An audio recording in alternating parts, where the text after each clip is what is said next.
Thank you so, so much. Thank you. I'm honored to be on this stage and to be giving this historic lecture. And in this, I stand on the shoulders of giants. Not literally, of course. Natan Shararanky, who gave this talk, is 5'2". Elie Wiesel was 5'6" tall, and Lucy Davidovich, the great Holocaust historian, was, in her own words, 5'0". Literally tiny, but figuratively enormous. Small but mighty, a lot like the Jewish people. Though it is fashionable today to turn Jews into the Goliath, we remain the tribe of David, who as a shepherd boy said to the giant, "You come to me with a sword, you come to me with a spear, you come to me with a shield, but I come to you in the name of God." If David were around in 2024, he would surely be accused of using disproportionate force. In any event, I am humbled to be here where so many of my heroes have once stood, and in the presence of so many beloved friends and teachers. For much of my adult life, and especially since the earthquake of October 7th and the aftershocks that have continued daily since then, I have been blessed beyond measure in having friends far wiser and far learned than me. Conversations with Alana Newhouse, Michael Oren, Mati Friedman, Mika Goodman, Leah Leibowitz, Haviv Gore, Michael Eisenberg, Samuel Raskoff, Ruth Weiss, Rabbi Meir Soloveitchik, Rabbi Noah Kushner, Rabbi David Wolpe, and of course, Rabbi David Ingber, all informed this talk. And the brilliant Jonathan Rosen was, as always, especially instrumental. So was someone whose voice speaks to us from the world to come, Rabbi Jonathan Sachs. I mention all of these names less for their sake than for yours, because if you want to make sense of the upside-down moment that we're in, these voices and their work should be your guide. I also want to thank the 92nd Street Y for making sure that this talk happened despite some of the chaos you saw outside. Now, this talk was originally open to the public, but it had to be made invite only at the advice of the NYPD. And in that, it's painfully emblematic of our moment. One in which American Jews, having lived as if we were immune from history, find ourselves in the belly of the beast once more. It is a moment in which the realities that seemed reserved for Jews of other times and other places are all of a sudden very much our own. My friend Alana likes to joke that the only thing worse than a dumb Jew is a surprise Jew. And yet, even many of us credited with seeing it coming have been in a state of shock. Why? I can tell you why, because I'm one of them. I knew anti-Semitism had seduced educated people in other eras, but I couldn't have foreseen the tsunami of anti-Semitism that would originate with the most educated in our own. I knew that many of our sense-making institutions, higher education, journalism, even some of our biggest corporations had become bloated and corrupt. Don't forget, I used to work at the New York Times.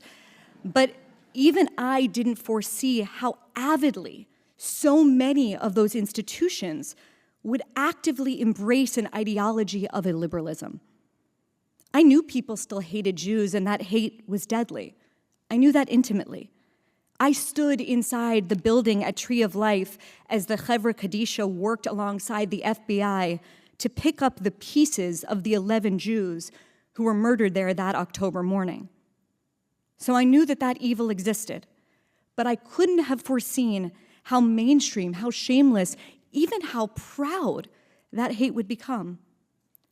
I thought America was a different kind of diaspora, one where Jew hatred surely existed, just as other forms of bigotry unfortunately do wherever human beings live, but where it could never fully take root, as it did throughout history everywhere else. And of course I thought that. This is a country whose first president, in 1790, wrote a letter to the Hebrew congregation in Newport, Rhode Island, saying that the Jews of America would, quote, possess alike liberty of conscience and immunities of citizenship. Washington went on, "It is now no more that toleration is spoken of, as if it was by the indulgence of one class of people, that another enjoyed the exercise of their inherent natural rights. George Washington's radical proposition was that Jews in America would not be, as they had always been in history, second-class citizens in the New Jerusalem. Rather, freedom would be as natural to Jews as it would be to any other citizen, well, at least any other American then recognized as fully human. The Civil War, thought to make America's promise more real, was still 71 years away. So fully did America's founders identify with the Israelites that Benjamin Franklin wanted the image on America's Great Seal to be Moses parting the Red Sea. Abraham Lincoln has ever put it perfectly. Americans, he said, are the almost chosen people. All of this is why, as the German writer Joseph Jaffe has noted, America is dotted with biblical place names like Jerusalem and Shiloh and Zion and Canaan and Goshen, but there is no Shiloh anywhere in Europe. For all of these reasons and more, I thought we were immune. What made us immune was not something permanent. It wasn't something special in our soil. It wasn't the pedigree of our pioneers. It wasn't our proximity to power. What made America immune were our ideas, the rule of law and equality under it, a God who made us all equal, rights not granted to us by a king or by a government, but rights that were self-evident because they were endowed by our Creator. What made and makes this country exceptional are our ideas, our fealty to those ideas, and our willing to fight for those ideas. If we lose sight of them, or worse, if we allow war to be made against them from within, then of course we can become like anywhere else. The founders themselves anticipated this possibility. Here's how Alexander Hamilton put it in the first Federalist paper. It seems to have been reserved to the people of this country by their conduct and example to decide the important question, and that question is this: whether societies of men are really capable or not of establishing good government from reflection and choice, or whether they are forever destined to depend for their political constitutions on accident and force. That urgent existential question is now before us once more. Are we capable? What will we choose? Now, this talk is called the State of World Jewry, but if there is a lesson of these past few years, and especially of these past 142 days, it is that the state of world Jewry depends on the state of the free world. And right now, its condition is in jeopardy.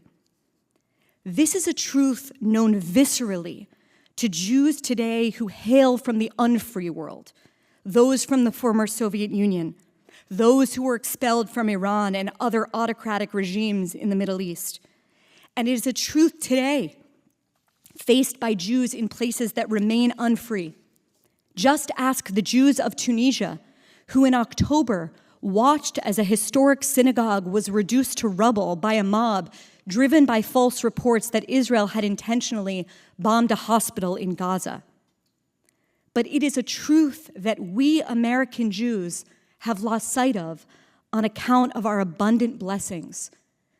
But as our holiday from history clearly has ended, and as we learn how to live inside history once more, it is a truth we urgently need to revive and renew and make real for ourselves again. So that is what I want to talk about tonight. How we must become, inside and outside, free people for the sake of America, for the sake of the free world, and for the sake of the Jewish people, those who came before us and those yet to come. Now, the Jews are in the wilderness. Well, that's where we find our ancestors, the Israelites, in the part of the Torah we're in the midst of reading right now. This coming Shabbat, we will hear one of the most iconic and troubling stories in the Hebrew Bible. I suspect you know the one. When the people saw that Moses was so long in coming down from the mountain, they gathered against Aaron and said to him, "Come, make us a god who shall go before us. For that fellow Moses, the man who brought us out of Egypt, we don't know what has happened to him." And they immediately get to work. Aaron tells the Israelites to take off their gold, take off the rings of their wives and their daughters and their bracelets. They melt down the jewelry and they make for themselves a golden calf, and they make offerings to it. They dance in front of it, and they cry out before the idol they have made, "This is your God, O Israel, who brought you out of the land of Egypt." Linger on that for a minute. They looked at a statue, which they knew they had just made with their own hands, and gave it credit for an otherworldly miracle. And not one that had happened to others, one that they had experienced firsthand. At the very least, they knew the cow hadn't been there. And so the question, of course, is why? Why did they do it? Why did a people who had experienced the miracle of their liberation from slavery turn away from the God that had given them their freedom and toward a calf? The rabbis provide many answers, of course, but so does the Israeli singer Ehud Banai. These are the lyrics from the song he sings about that story. "We are here in the heart of the desert, thirsty for living water. You're on the top of the mountain above the clouds, and there is no sign, no signal. So many days in a closed circuit we circle around the golden calf. There's no one to hit the rock. Who will give direction?" So why did they do it? They did it because they felt anxious and vulnerable and alone.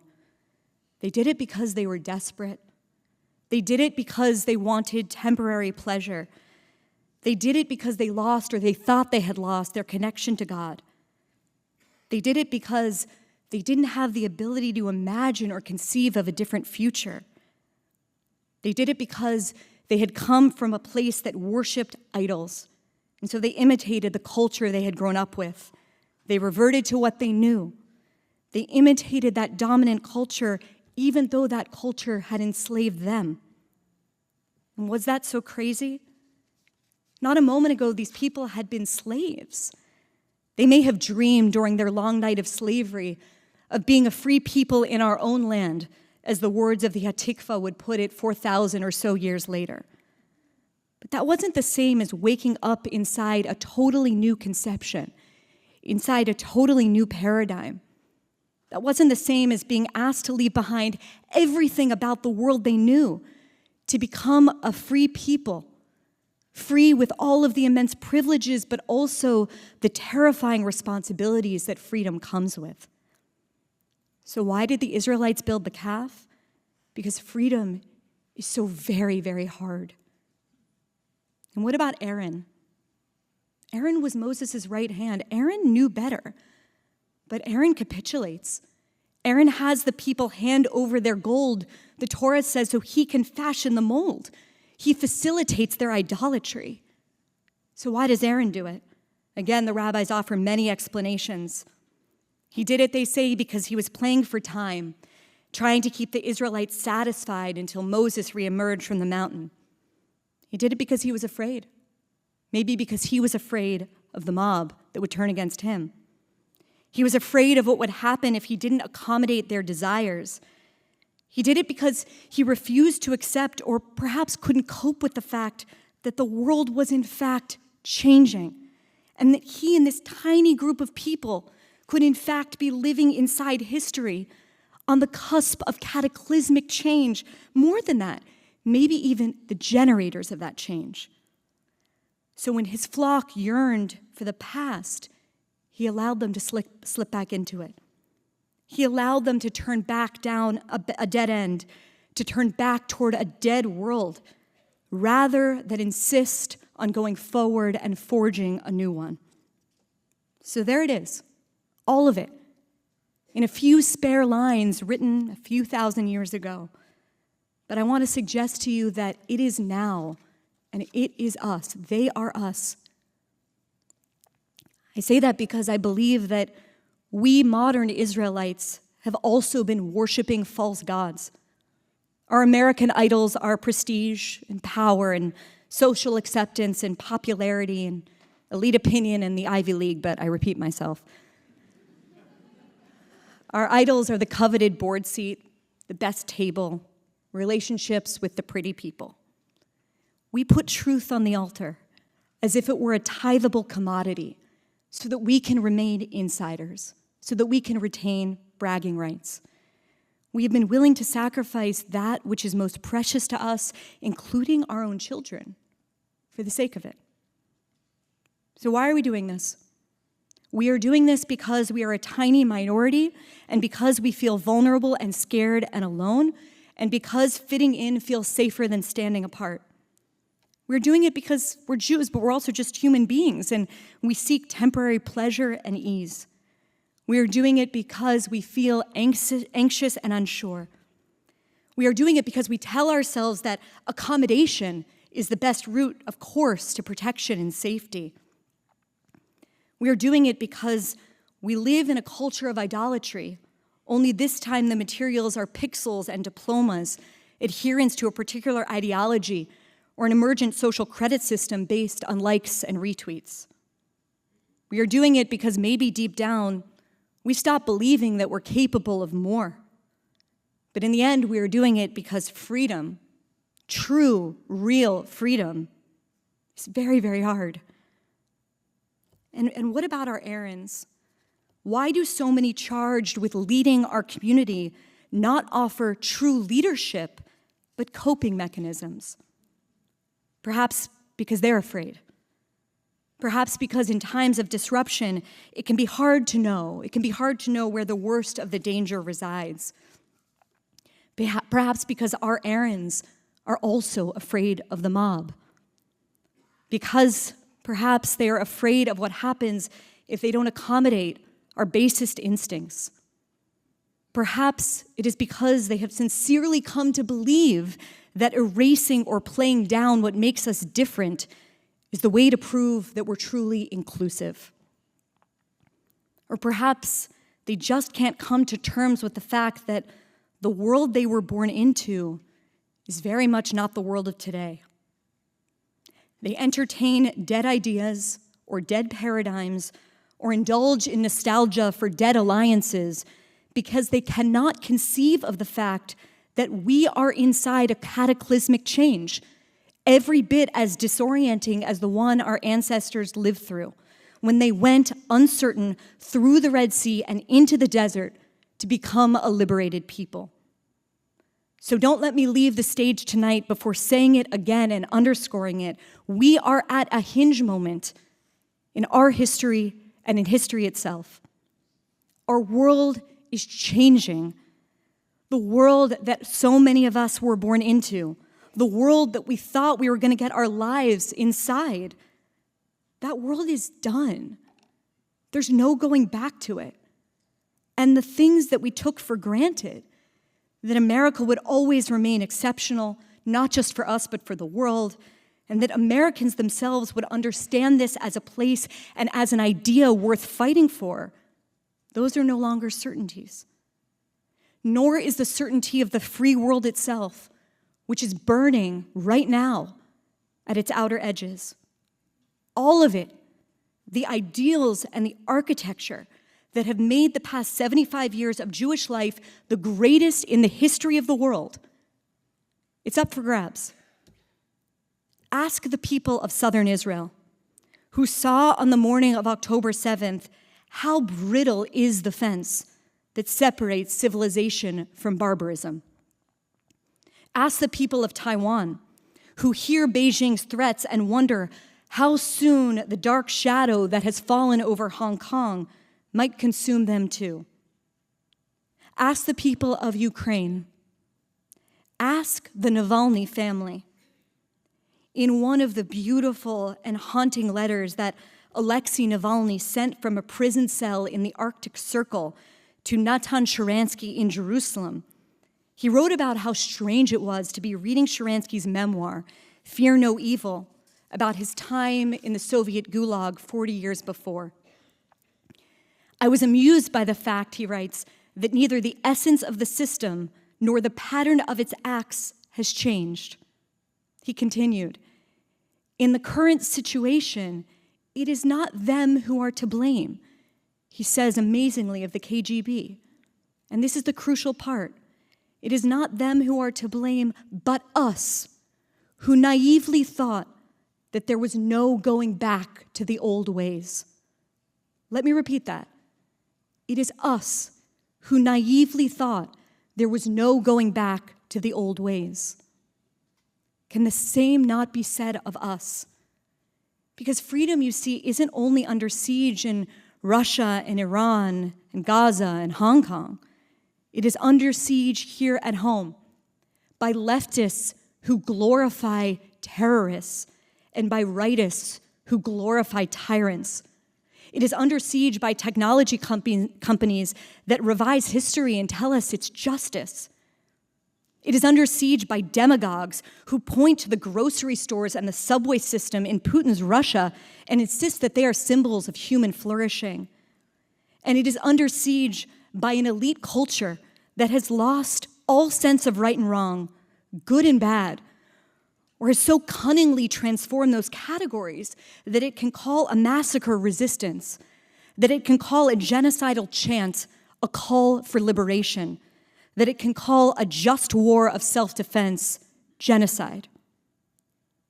Human nature is full of riddles, wrote the famous Soviet dissident Alexander Solzhenitsyn.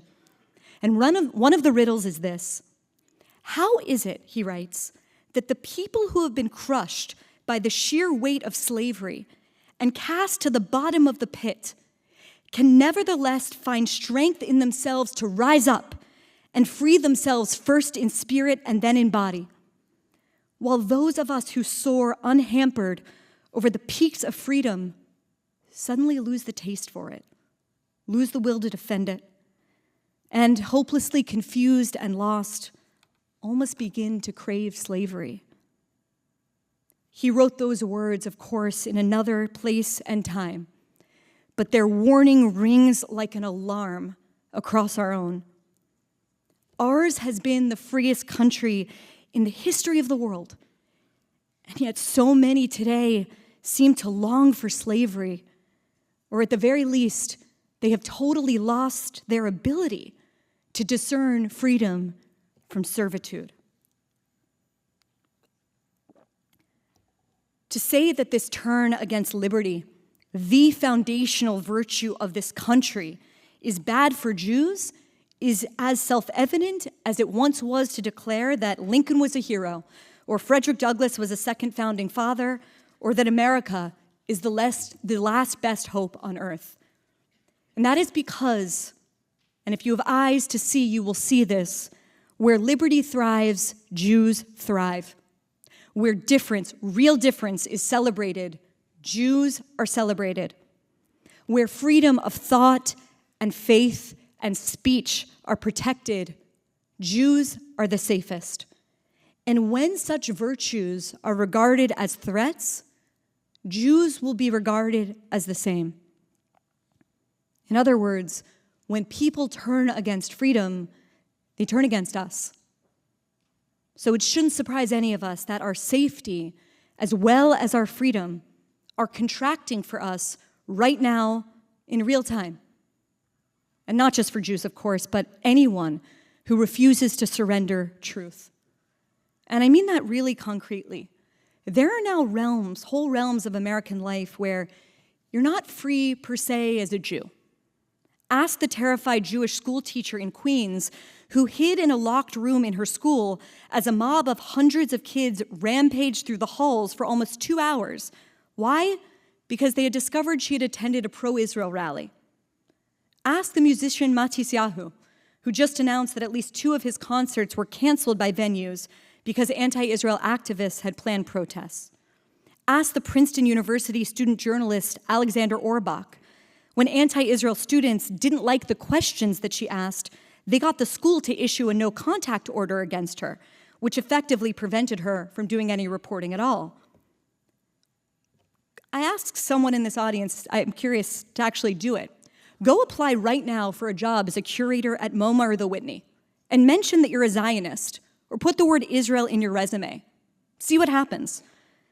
There has been a willful ignorance on the part of a lot of people in our community about what's happened here, perhaps because they have supported and funded so many of these institutions. But I promise you, if your child wants to go into the arts right now, or in music, or publishing, or higher education, and is an unapologetic Zionist, an unapologetically proud Jew, they will face an uphill battle. At this point, frankly, I'm not even sure they'd get through the door at the Jewish Museum, whose own curator likes From the River to the Sea posts on Instagram. Why do I mention that last one? I mention it because it's important to know that it's not only that other institutions have turned against us, it is that we have turned against ourselves. So what do? The charge is as simple as it is spiritually difficult. It is this: we fulfill our duty and our responsibility to be free.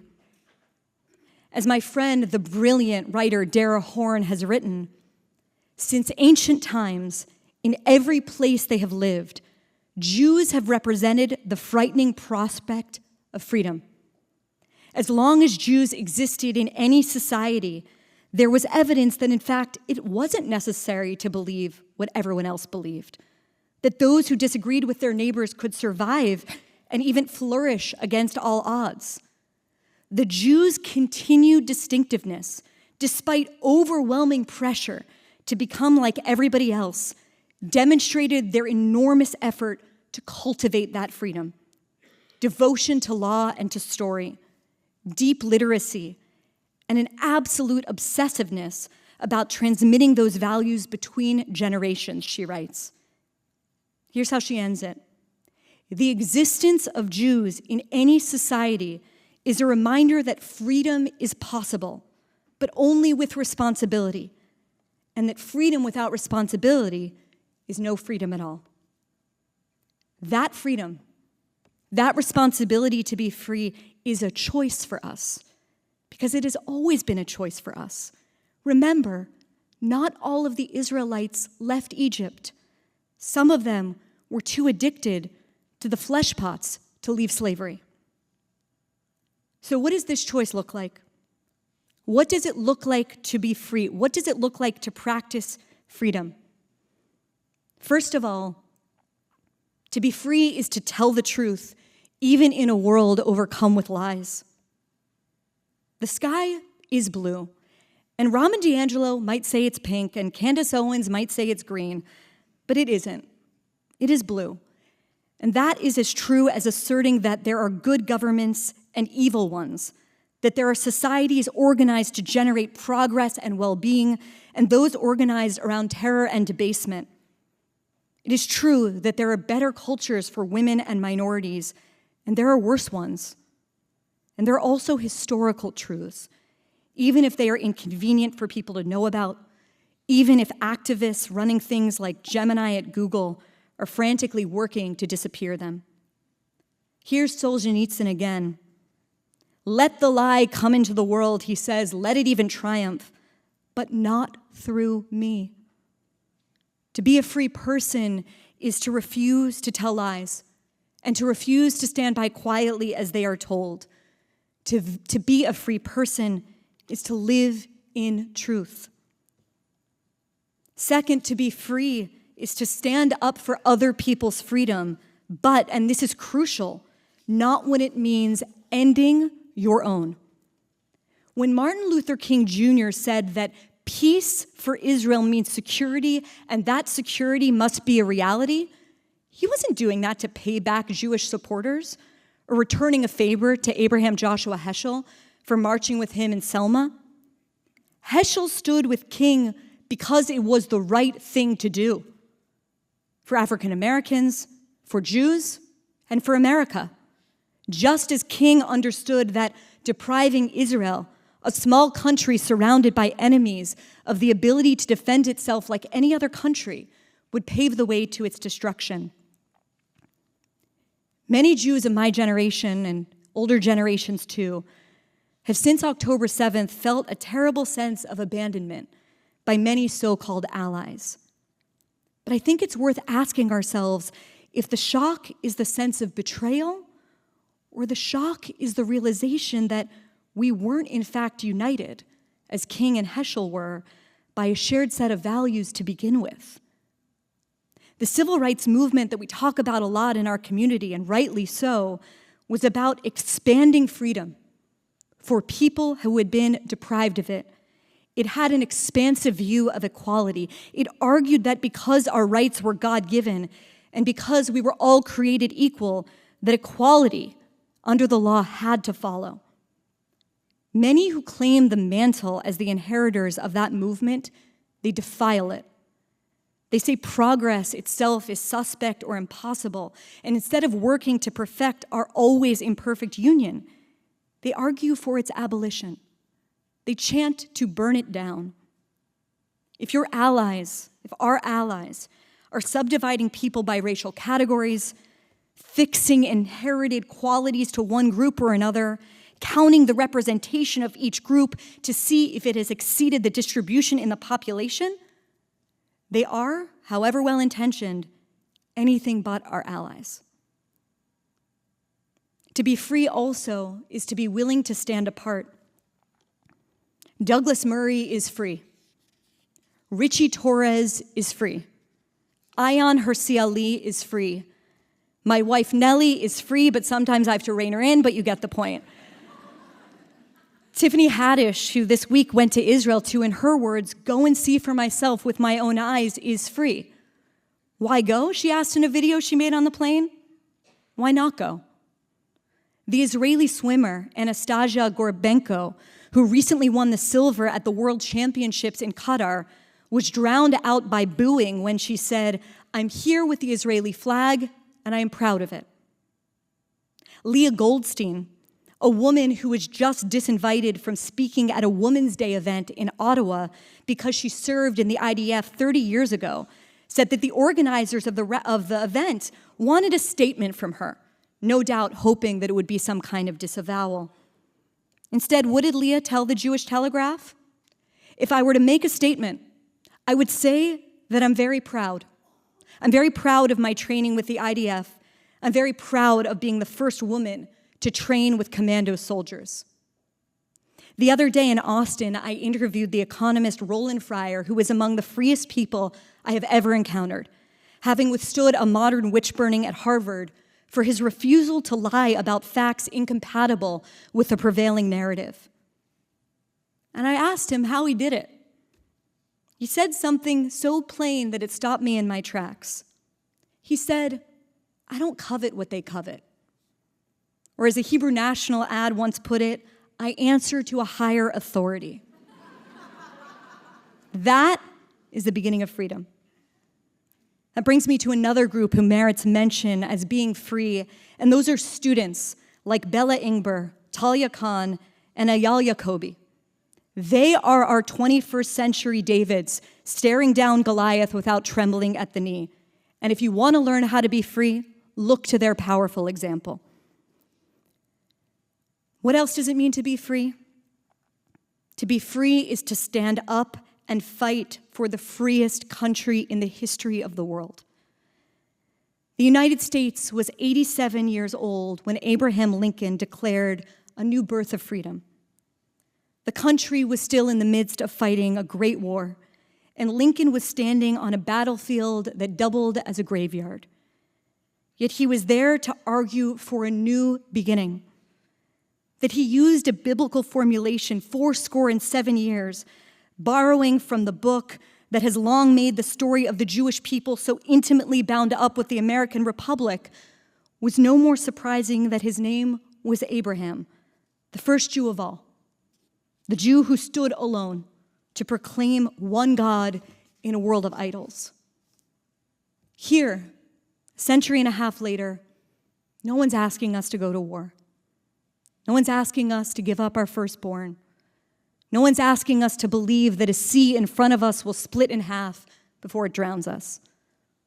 What is being asked of us is to give up what feels central to our lives, but is not, I promise you. It's to stop caring so much about where your kid goes to college and to realize they are the precious thing and not the name of the school. What's being asked of us is to give up the board seat if the institution doesn't reflect your values.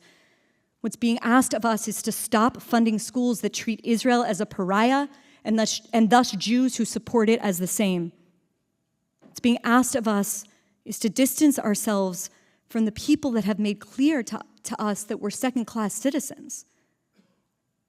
Do you not see how lucky we are that those are the only sacrifices we have to make? When the bar for bravery is leaving a job at a newspaper, privilege is really the only word to describe it.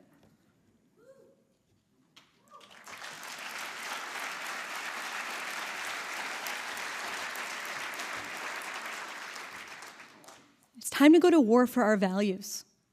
When Apple's diversity chief, a Black woman, was forced to step down for saying that being a minority or a woman is not the only criteria for diversity, did you take her side? Did you do it in public? When Asian Americans were systematically discriminated against in higher education, did you see their cause as being essential to ours? When American doctors were censored for debating the efficacy of lockdowns, were you as outraged about that as you were about the people who refused to wear masks in March 2020?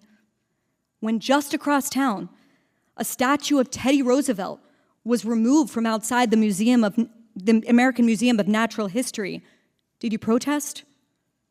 We glance at these things, we feel a twinge of discomfort, and then we decide to move on, giving ourselves one excuse after another. But we shouldn't let them pass. Those are moments for action, and they are moments for action because they're wrong. They're wrong. They're bad for America. And because they're bad for America, they are bad for us too.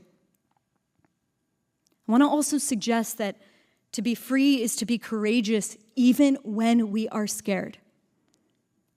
On the morning of October 7th, ordinary Israelis closed their laptops, they left their offices, they abandoned their fields, they flew from all over the world sitting in the galleys of planes to pick up weapons, in many cases without waiting for instructions from the state or its army. These men and women have displayed a kind of heroism that many, including many of them, I was just in Israel and talked to a lot of them, they believed that it belonged to the mythic past or to the generation of 48, when the armies of five invading Arab nations turned every kibbutz and moshav, every town and village into a battlefield. Surely such individual and collective courage, Israelis thought, had become something they studied in the past, not enacted in the present, not inside the land of Israel, not in the 21st century, and certainly not by them. And yet here they were, ordinary heroes who understood that history had come knocking and knew that meant they had a role to play in shaping it. The most serious thing imaginable was upon them, and the most serious men and women I have ever encountered emerged to confront it. Life challenged them by attacking freedom in front of their eyes, but their instincts were immediate and unqualified. For this, despite what anyone says, they are and will continue to be my inspiration, and they should be yours too. I stand up here and I don't know what's going to come next. I don't know what's going to come next for America or for the Jewish people, any more than the Israelites who left Egypt and stood before the fires at Sinai. Things feel really uncertain, but I know a few things. What I know is that our tradition teaches us that the seal of God is truth. What I know is that the story of the Jewish people is the story of freedom. And what I know is that that story rings out across space and time in a common struggle against tyrants wherever they are. Alexei Navalny knew that when he quoted the last line of the Passover Seder. Here, I copied it to you for myself from your book, L'Shana Haba B'Yerushalayim, a shared promise of freedom, passed between a Christian prisoner of conscience, soon to be murdered by Putin and his in an Arctic circle, passed along to a former Soviet prisoner, now free as a Jew in Jerusalem. One time a few years ago, before so much, before the pandemic and before the war, and so many other things that would reshape our world, a lot of these themes were already on my mind. And so when I met my hero, now my friend, Natan Shararanky, for the first time, I really only had one question for him. I asked him if it was possible to teach courage. And he paused for a second, and he said, no, you can't teach courage. You can only show people how good it feels to be free. And that's where I want to end. Because fighting the lies that are told about us, fighting the lies that are told about our history, it actually feels really good. It's relaxing to tell the truth. You'll laugh more. Not that I'm here selling like a new cure for depression, but I promise it really does help. And I honestly consider it a blessing that we are free to make that choice. I know what my choice will be. I am determined to be free. Thank you for having me.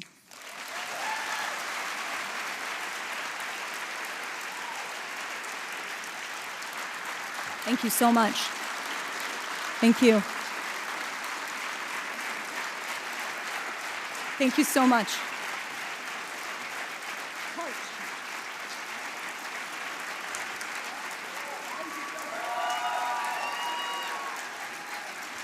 You can sit down.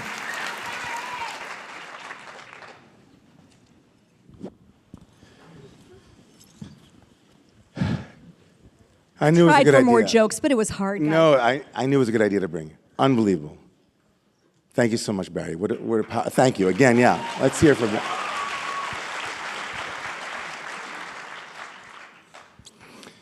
So you started us off thinking about what it would be to be not the chosen people, but the choosing people, to choose freedom. The rabbis say,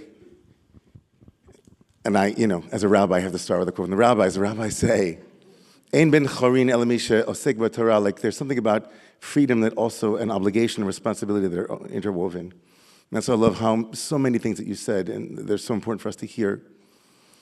I was in Israel also this last couple of months, and I met with Micha Goodman, a good friend of ours, and a philosopher and a leading intellectual in Israel. And he was talking about, in the aftermath of the 1973 Yom Kippur War, that after commissioning, right, the committee that needed to actually understand and analyze what had taken place, what had essentially broken down, they started talking about a conceptia, which means just like a concept, like one idea that itself could be so fundamental to understand that one idea that had gone awry, that you could understand so many phenomena just from that one conceptia, one idea. And this last time that I was in Israel, Micha kept saying that this time, on October 7th, there wasn't one conceptia that we got wrong. It was so many, he had like a running list of like 50 things.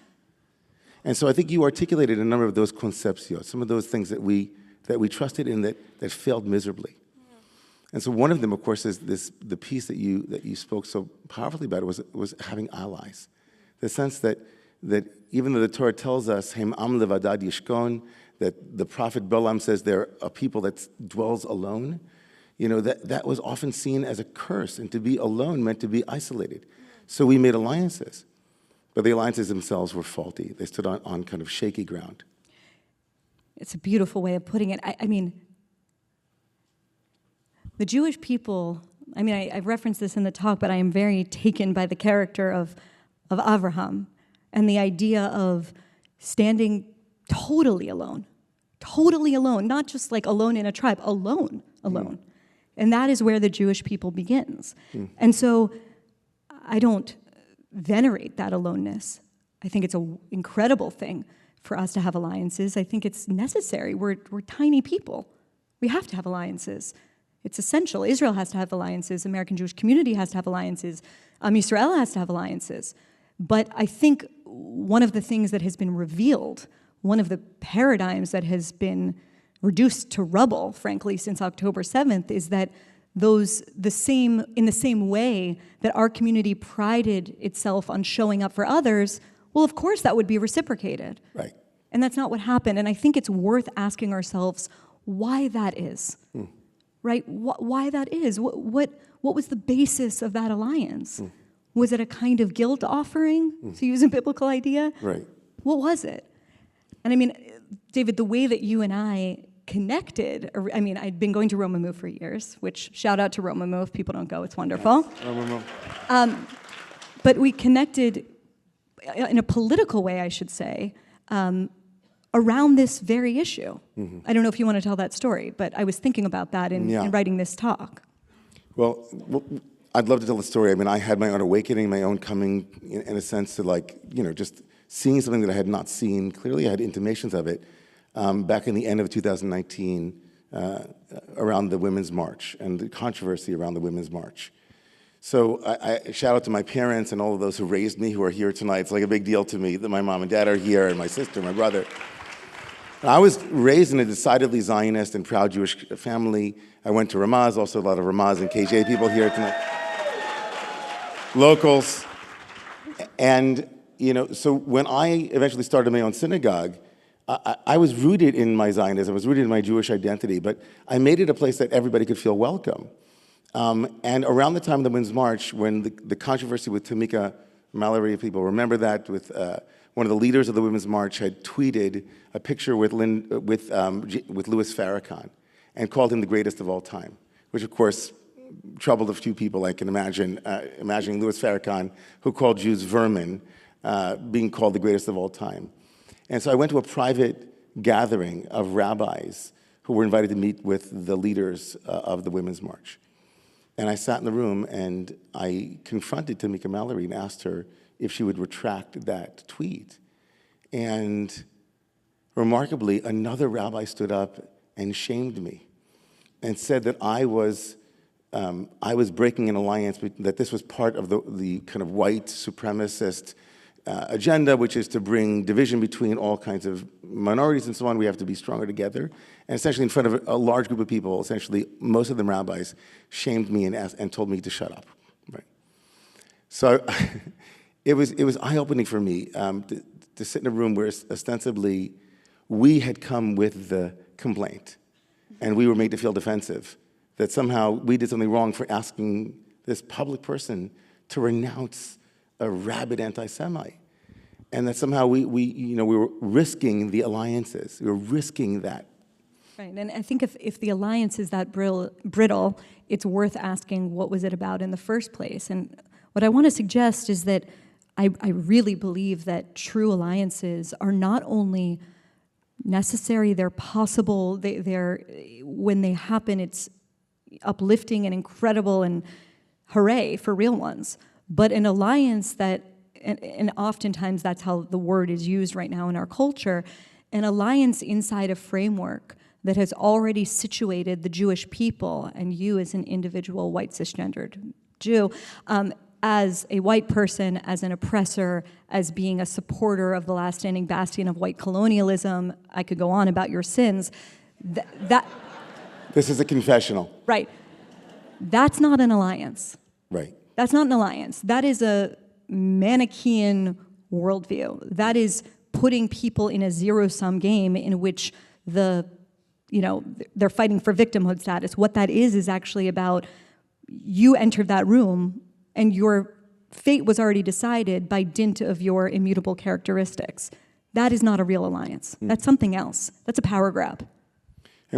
It's a power grab, and it just strikes me so much as a posture of a fawning people. Like when we think of fight, flight, or any kind of response to imminent danger, it's like either we fight or we flee.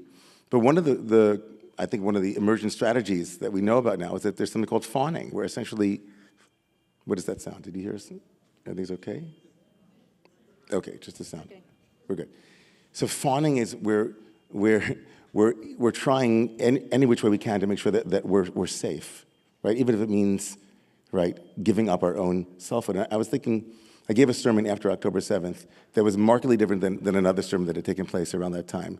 Someone in the broader Jewish community had called, Abraham's aloneness as a willingness to stand up even against the powers within Judaism, who were at that time, right, speaking about war and so on. And this person had called attention to Abraham's iconoclasm in that way. And I gave a sermon the same week where I essentially said that often we pit Abraham in the Bible of 18, Abraham of Genesis 18, where he fights for the residents of Sodom and Gomorrah, we pit him against Genesis 22, where Abraham basically says, hey, God, you told me to kill my son. I'm happy to do it. And so Genesis 22, Abraham is found kind of lacking, comparing him to the morally superior knight in Genesis 18. But I argued that differently. I said, it's interesting that Abraham can fight for those who are not his family in chapter 18, but when it comes to his own family, he couldn't fight. And like how often over the last couple of months that has rung so true for me, that the same people who would fight over and over again for civil liberties and civil rights and so on, when it comes to Israel's right to defend itself, to call out the heinous attacks of Hamas.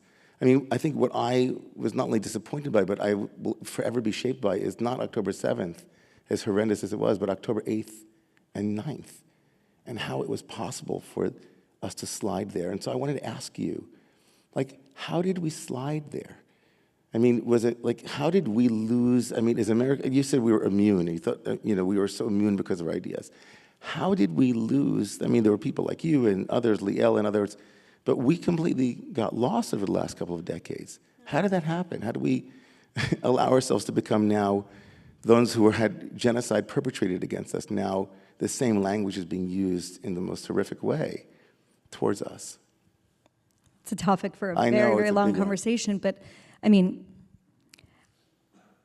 in certain ways, the answer is an ancient one. In certain ways, and I think this has become clear to people who didn't fully understand it before, those who claim that, I have committed genocide, whatever the blood libel is, that is just a new iteration of a very, very ancient thing. In other words, those for whom this sort of question of like, is anti-Zionism really anti-Semitism, that felt like an intellectual question, I think, until quite recently, I think that has been answered once and for all. So I think that's a part of it. How has it happened? I mean, you got to go back intellectually to the 60s and to deconstruction and to post-colonialism and to a lot of ideas that for the people who came up with them or sat in the ivory tower and talking about them, it was like a puzzle. It's like a really fun word game. How can we but what's clear is that those tools that were maybe wonderfully used on like an English text are not that great when it's applied to the world. I don't want to deconstruct the world. I want to make the world better. But I don't want to burn it down. The people that are shouting burning it down, what is their vision? And I think part of the issue, and I tried to allude to this a little in my talk, is that so many of the worst of these ideas came packaged in the best language possible. And they seduced us so effectively, right? If you're going to call something social justice, who wouldn't want to be for that? You're going to call something diversity, inclusion, hell yeah, I'm for that, because I'm for all of those things. Right. It's just that there wasn't truth in advertising. And the second you looked under the hood, you saw it. So in other words, I think that I wrote about... Can I read something? Because I feel like it's just like you channeling, Rabbi Sachs of blessed memory, just reading something that he wrote. The new anti-Semitism emerged by a strategy of devastating simplicity and effectiveness. It goes as follows. Anti-Semitism is evil, check. The Holocaust is the worst crime of human being against human being, check. Any civilized human being must be against it in all of its manifestations, whoever its perpetrator and whoever its victim. Israel behaves towards the Palestinians as the Nazis behaved towards the Jews. It is practicing a slow genocide against its neighbors. If therefore you oppose anti-Semitism, which as a civilized human being you must therefore oppose the state of Israel and all who support it. Rarely, he writes, was an immune system so easily penetrated. So powerful. It's insidious. The other thing I think a lot about, especially as it feels like, as Neil Ferguson has wrote, that we're on the brink of a new Cold War, is the posthumous victories of the old one. When you hear American college students shouting Zionism is racism, do they know that they're chanting a Soviet-era slogan? Of course they don't. Of course they don't. And yet there it is. And so it's, in a way, that example kind of, it delights me in a strange way, because bad ideas, ideas are the thing. Ideas are the thing. And so bad ideas right now are winning. But good ideas can also win. And of all of the countries in the world, this one is subsumed with the best out there. The best ever. And those are there for us to grab. They're there. And that's our inheritance to be Americans. That's our inheritance to be Jews.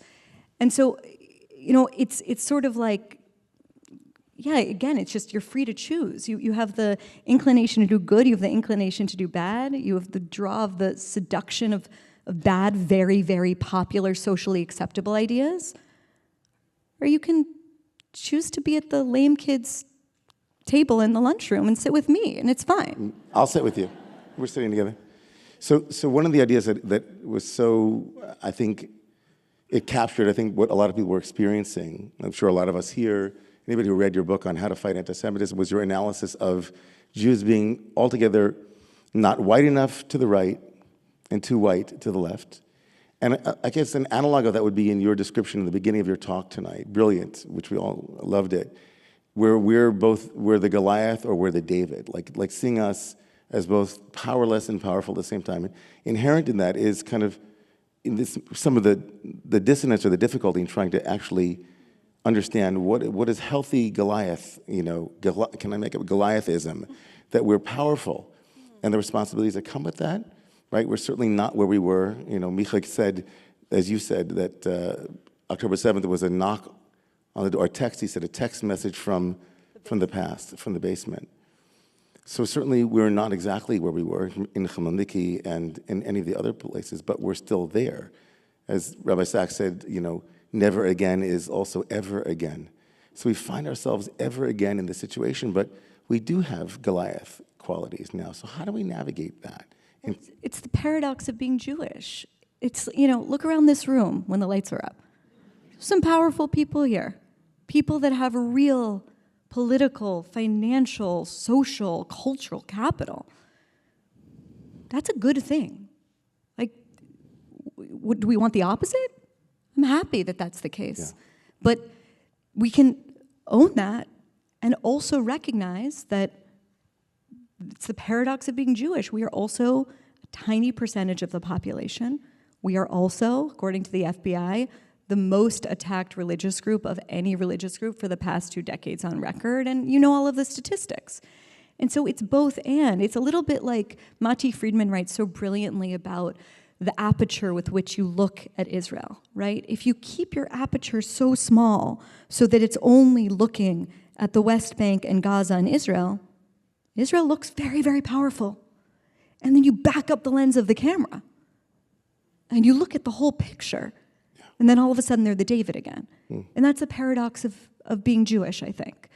We have unbelievably outsized success comparable to our numbers, which is why, of course, an ideology that insists that equality means equality of outcome and not equality of opportunity is absolute poison for us.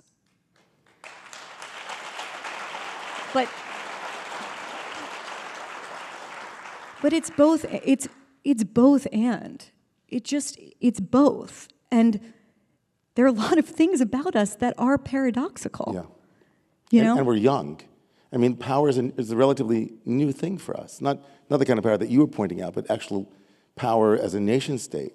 We're actually quite young in the annals of Israel itself. And again, when I just erroneously said we, and that not without defining Israel the Jews, it's another paradox that we've spoken about too, which is that we as diasporic Jews identify ourselves as very connected to the land of Israel. In fact, it's essential, and at the same time, often we'll find ourselves decrying that. Getting blamed for what being blamed for what happens in Israel, and we kind of want a lot of things that are in tension with each other. Would that be safe to say? Yeah, because let's just think about the comparison, right? If you meet someone who's Chinese, do you blame them for the Uyghur genocide? Of course you don't. Of course not, yeah. Of course you don't. But somehow with Jews, it's acceptable to blame individual Jews for the behavior of the Israeli government, and that's unquestioned. And so it's really important, and Rabbi Jonathan Sachs writes about this more brilliantly than I can ever articulate it. But and so does Sharansky, of course, with the idea of the 3Ds and the double standard. It's very important always when we're being put to these litmus tests to step back and say, substitute in any other group. And if it sounds absurd, then it is absurd. Yeah. There are a couple of questions that I want to get to from the audience, and I also just wanted to, on a personal level, you speak about the courage even when you're afraid, and I mean, anybody who walked into the building tonight knows that on a very personal level. I got here before it all started happening. Yeah, no, we heard it from back in the green room. I mean, you've taken a very, you take some pretty controversial stands and say things that are really, they take courage, because they're scary sometimes, the way that people react to you. Is that true? But it's funny, the word controversial always comes ahead of my name, but I don't know what I say that's controversial. Right.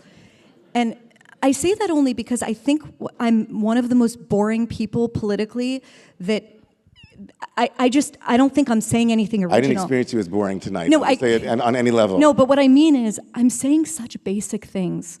The reason they have the whiff of being so radical is because so few people are willing to say the plain thing out loud. It's an indictment of the rest. So, like, how is it controversial to say America's good? But it is right now. Right, that doesn't say anything about me. It says, right. I'm not like ribbing you. No, I know. I think it's important. Let's get off a controversy. You're not a controversial No, person, but I think you're still are you unsafe? Do you feel yourself, because we had a question here from someone in the audience.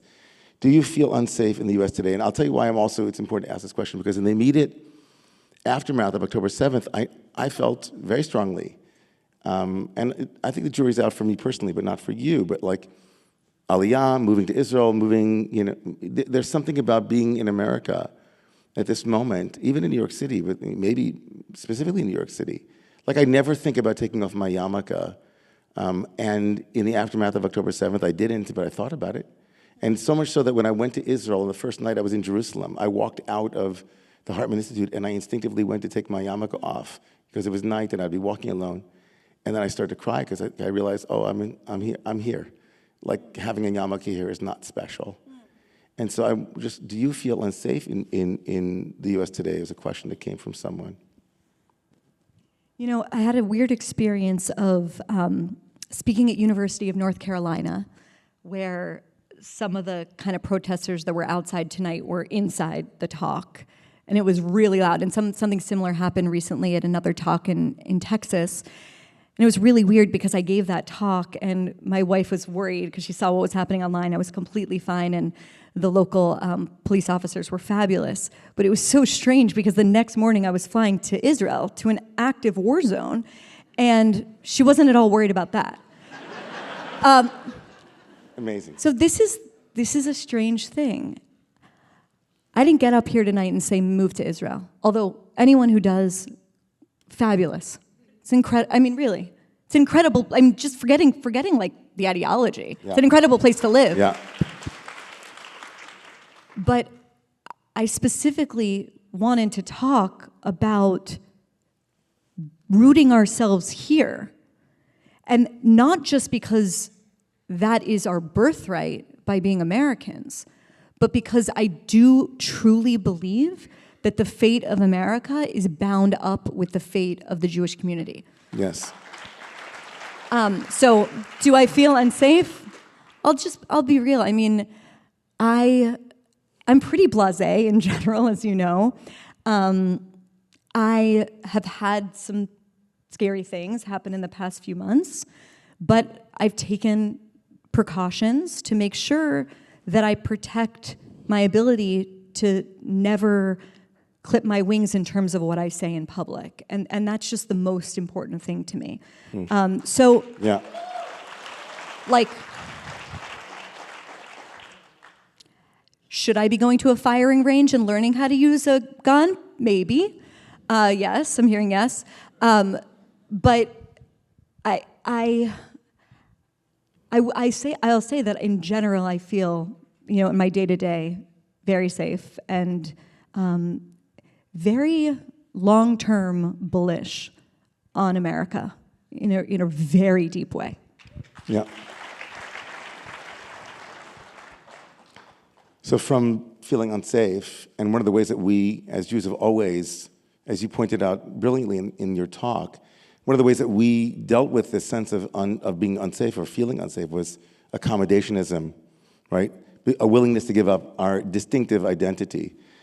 This great story about Shlomo Carlebach, the famed folk singer who spent much of his life visiting campuses. And towards the end of his life, he made a revealing comment. He said, I asked students on these campuses what they are. If someone says, I'm a Catholic, I know that's a Catholic. If they say I'm a Protestant, I know that's a Protestant. If they say I'm just a human being, I know that's a Jew. What is that about? What is that about?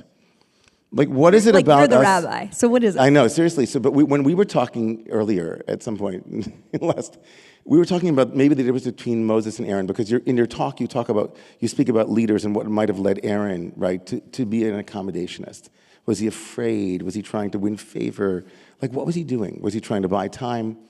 But one of the things I pointed out to you is that Aaron, as opposed to his younger brother Moses, who is the famous leader, Aaron was really a slave. Moses was never a slave. And so Moses' pride and in his ability to embrace his kind of newfound Jewish identity in some way allows him to steer clear of some of the accommodationist, I'm just a human being. And then we start talking about your wife, who's a Jew by choice, and that she sometimes will look at the Jewish community and be like, what's up with you guys? Like, why can't you just be proud and stand in your Jewishness, right? Yeah, I'll say two things. First of all, I think we're all Jews by choice. That's true. Because we all have we live in America, we all have a choice to make. And but we joke a lot about how she's like bringing entitlement back to the Jewish people. In other words, like there is a cowering posture and a sense that, we need to throat clear before we say, we deserve to defend ourselves. We deserve safety just like anyone else. And when we're a yarmulke and not be called too Jewish. Right, exactly. I wanted to sort of show like too Jews-ish, like we're too Jewish. Right. Like what makes you feel like you've crossed over the line and why? What is that in the belly, right? I mean, that comes from, it really comes from thousands of years of not being sovereign, of being in exile, and of how did the Jews survive in that? They had to accommodate power. The whole difference in us even having this conversation right now is that we live during the Third Jewish Commonwealth, and so the politics of being a Jew anywhere in the world has been transformed since 1948. Totally. And that is just a seismic change that has made Jewish life everywhere different and better, frankly, but also, frankly, that I think on October 7th, we got a glimpse into what it would look like without that. And I think that was earth-shattering. Earth-shattering. So as we're going to come to a close in a couple of minutes, just coming back to this, on not this stage, but a different stage here at the Y, which, by the way, is having its 150th year anniversary of its founding. We should get some clapping for that. Thank God for this incredible institution. On a different stage here at the Y, Ambassador Deborah Lipstadt gave a talk a couple of weeks ago, and she reiterated something that you and I were talking about, which is when asked over and over again how to deal with anti-Semitism, she says, double down on Jewish identity. Like, do Jewish. Choose the kind of freedom that you were referring to, which is the freedom to be obligated, to have responsibility to a larger destiny, which is to be part of the Jewish people. That's a remarkable, right? A remarkable challenge and a remarkable mission to be given, right? Like, when in doubt, be Jewish. Be proudly Jewish, right? Would you agree with that? Yeah, I mean, it's funny to use the word challenge because it is a challenge, but it's also the source of the most meaning and sense of purpose and sense of connection of anything in my life. Like, I don't walk around thinking, it's hard to be a Jew. I just don't. I walk around thinking it's an honor to be a Jew. And I really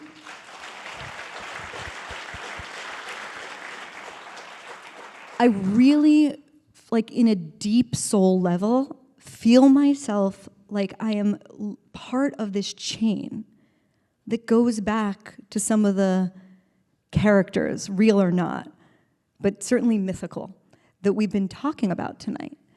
And that sense, like, imbues me with such a sense of purpose in the world that I just can't imagine my own person, like my life, without that. And for me, it's honestly, it's less about God per se. It's more about being a part of that story. And frankly, having like we were talking about the aperture before, right? If we look just at this moment, it feels really bad, but we pull it out and we look at all of Jewish history, and it's like, look how lucky we are. So lucky. Look at how lucky we are. Look at what our ancestors endured. I read The City of Slaughter, that poem, 20 years ago. And I thought, that's the worst thing I could ever imagine. And then that happened, but like 1,000 times over. And I thought back to the people that experienced the Kishinev pogrom and thought to myself, they had no recourse. They had to live through that and just go on the next day. Their wives raped, murdered, the worst possible things that ever happened. And here we are. And all of those people sacrificed all of those things and insisted. Remember, a lot of our ancestors are the ones that kept being Jewish. A lot of other people made other choices, which are understandable ones. But our ancestors are the ones who made those choices so that we could be here right now. And so, it's a privilege. It's a privilege. Yeah, the word privilege, it's like so debased at this point, but it's a real We're so thing. lucky. Yeah, I look around and I'm like, Yeah. how lucky are we? It's like, I'm a Jew. Yeah. And you're proud, and you'll say it out loud. It's like, we have a word in Hebrew for lucky. It's ashreinu. And if you went to yeshiva or you studied any, of the Jewish liturgy, every day Jews who pray the liturgy say, Ashreinu matov chelkeinu, ma'neim goralenu, ma'yafa yerushatenu. Said, how lucky are we with the inheritance that we have, that we're lucky enough to be able to count ourselves amongst those who have carried the banner of freedom and the capacity to choose freedom over and over again. And so we're gonna come in for a landing, but before I do that, I want to say that, I've been here at the Y for a little bit over a year, and for me, the opportunity to be on stage with people like you and to be able to have conversations like this and to listen is exactly what brought me here. And I'll say that I was asking you, really hawking you from like October, like from the first moment, said, I want Bari to come and speak to this moment. And there were people who I think are very closed-minded who didn't understand your voice. And I said, I know Bari's voice. And I'm speaking, from my position here at the Y, and I think on behalf of the Y, like hearing this message at this moment, and in terms of the work that we're doing in the world and have to continue to do is vital. And we thank you so much for being here with us. Thank you for having me. Thank you so much.